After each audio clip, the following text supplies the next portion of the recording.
alternate Worf come back and do a hard reset. Yeah, and he's going, and you won't believe what just happened. And the Worf that was on the correct Enterprise. Yeah. What? Which one was that? Yeah. And what was he doing just standing back there? Like, it's like, yeah, we have the same problem with, we got a Worf here that's not ours. And that's what it says in that comic book, is that they were all trying to find a way to, but if it's, Picard made no mention of, you got a problem with the Worf? Yeah, so do we. And then the shot of him on the shuttlecraft with all the alternate Worfs all around it. One shuttlecraft. What the multiple Worfs, for that moment. So multiple Worfs were experiencing it. So they all did the same flight plan? Exactly. At least that's a mathematical improbability. As improbable as fucking Mirror Universe. But if you think about it, if you're thinking on an infinite scale or an infinite level, then those are going to happen. Even there's billions and billions of different ways that could have gone. Trillions. It's still, a couple of them would have taken the same flight path. Okay. Right? A handful. Okay, but then there was a handful on the like you said, if it kept where was the other Worf going? Right. Why weren't there two of them? Because he was swapping places with another Worf. Clearly. Maybe, I guess. Because he was in the same position, and the other Worf was right there in the same position at that moment. And why? And it just shifts the body, not the clothing? Same problem with Mirror. No, it just shifts his perception into that other Worf body. And that's why he's in the different uniform. Because he's in that other... Okay, so then, all right, let's go with that. Yeah. And then... It's his consciousness that's shifting. Okay, so then why is... Into another Worf's body. Why is that Worf, like, on the Enterprise, like, oh, yeah, whatever, I don't know what's going on. It makes no sense. The fucking shot? Yeah. Anyway, guys, we're talking about TNG episode... Oh, God, it's... Season 7. I don't know, it's Parallels. Yeah. And, so we've got episode 11. Yes. Season 7. And so we're having the one where Worf comes back from his Bat'leth tournament that he took at Orcus 3, whatever other, and starts to experience a shifting reality phenomenon.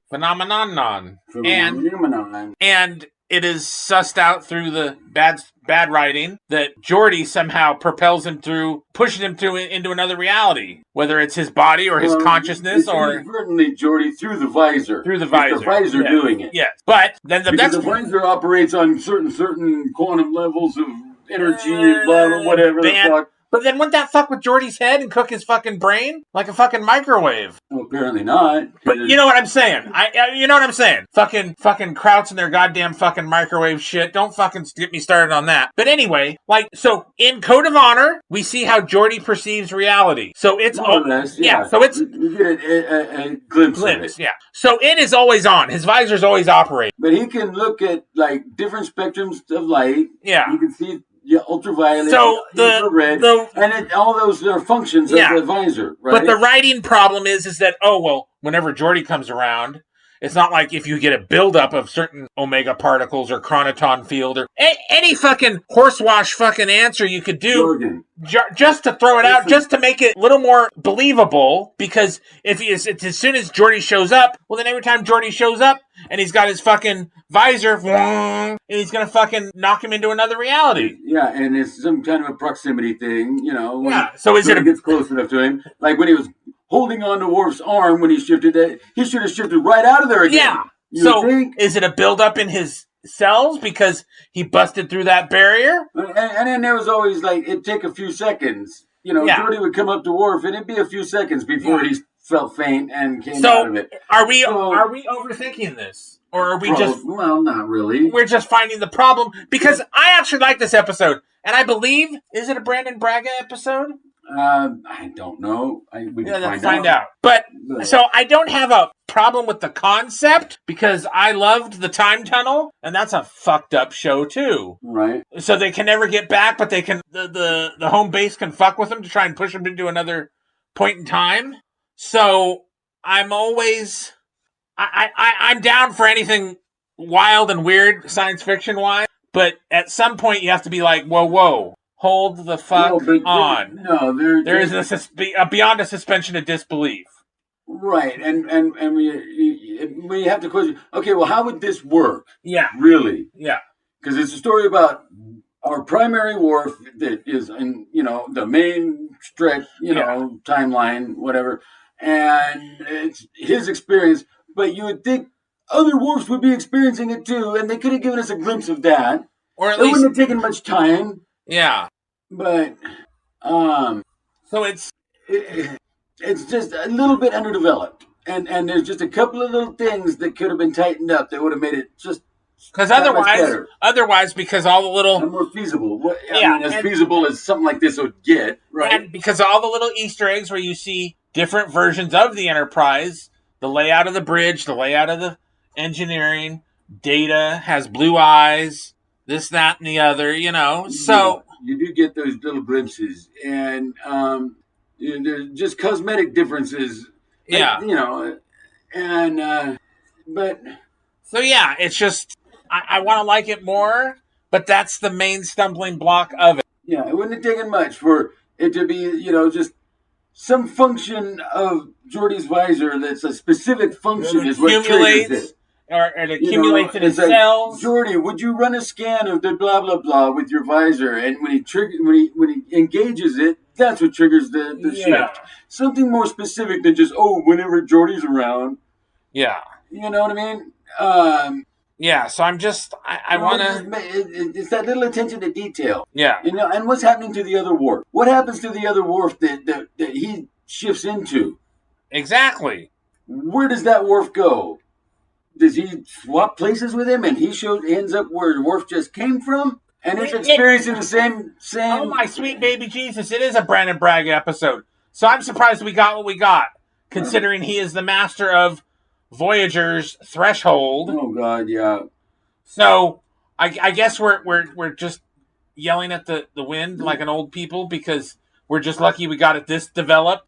I guess so. Because he was also forefront in generation. And I mean, after this all resolved itself and everything went back to normal and he initiated the inverse warp, whatever the fuck it was, did everything that happened up to that point still happen? Or did it reset? Yeah. Because that one Enterprise blew up. Yeah.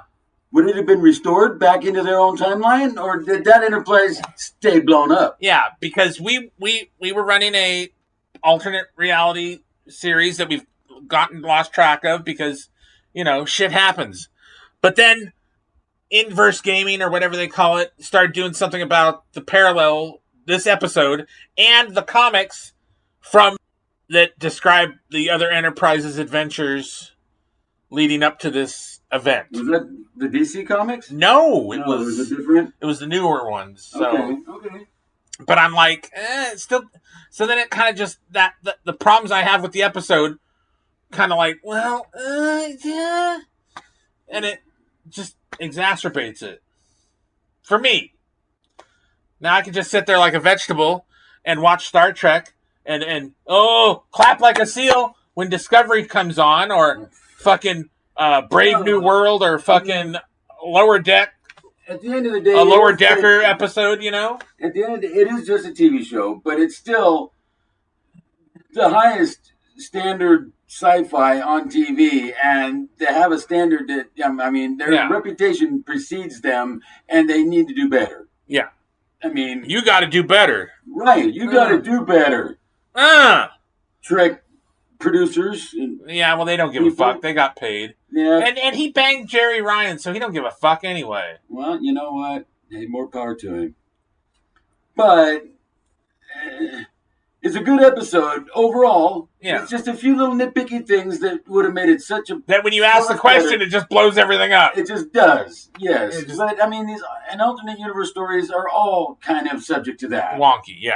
You could pick apart any of them. And, the alternate universe thing in Star Trek was such that the Decipher card game, the CCG Star Trek customizable card game, had an expansion that was alternate universe with all the alternate versions of everybody featured in the. And we're not gonna get into the fucking Myriad Universe books because that was anyway.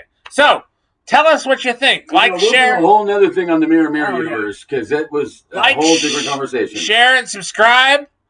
Help us get to 250 subscribers by the end of the year. Bye bye.